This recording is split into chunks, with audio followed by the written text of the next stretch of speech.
एषो पुरुषाणाम् अयुत पुरुषायुर्वर्षाणां देवकल्पानां नागायुत प्राणानां वज्रसंघनन बलयो मोद प्रमोदित महासौरत मिथुन व्यववायाम वर्ग वर्ष ऋतैक गर्भ कलत्राणाम तत्तो तेत्रा युग समः कालो वर्तते। कह रहे हैं कि आजकल पूरी पृथ्वी पर जितना भी मर्त्य लोग हैं, जितना भी मनुष्यों का निवास स्थान है अथवा पृथ्वी भूमि मिलती है, वो सारा का सारा भारतवर्ष है। कन्याकुमारी से लेकर हिमालय तक का जो भूभाग है वो भारतवर्ष का मात्र एक खंड है।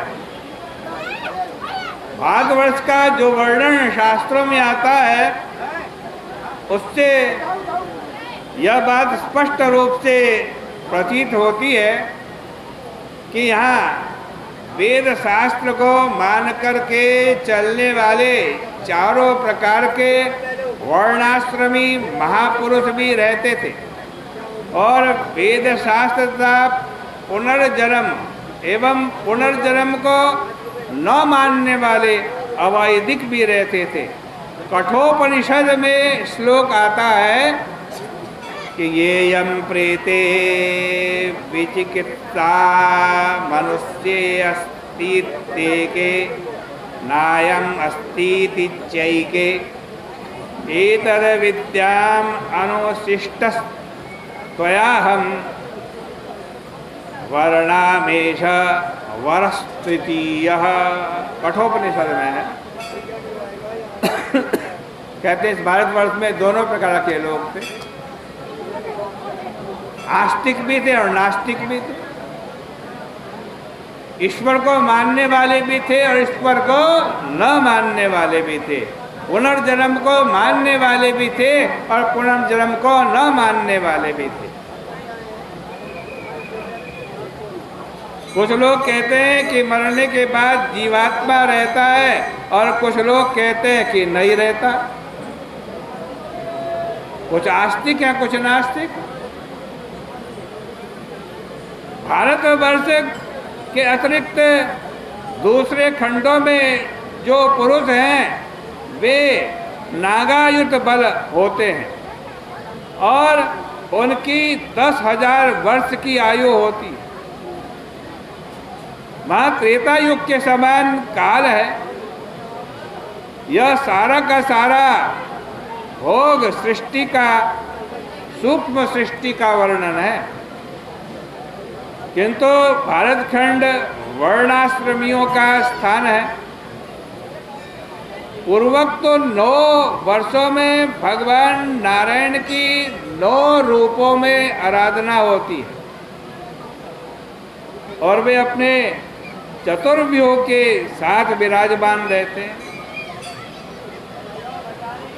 देखो यह कथा बाद में आने वाली है कि इलाव्रत में भगवान शंकर ही एकमात्र है।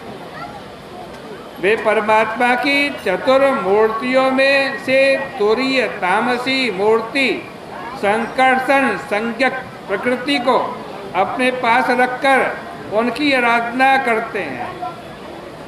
ओम नमो भगवते महापुरुषाय सर्वगुण संख्यानायानंताय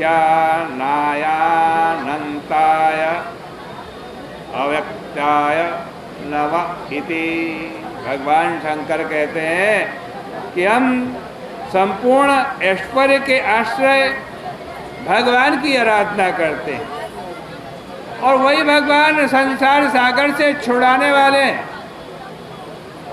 उनकी दृष्टि माया में कभी भी आसक्त नहीं होती है। भला कौन ऐसा पुरुष है जो उनका भजन न करे। जो असददर्शी है, असददर्शी है, उनको संकर्षण प्रभु उन्मत्त सरीखे दिखाई पड़ते हैं।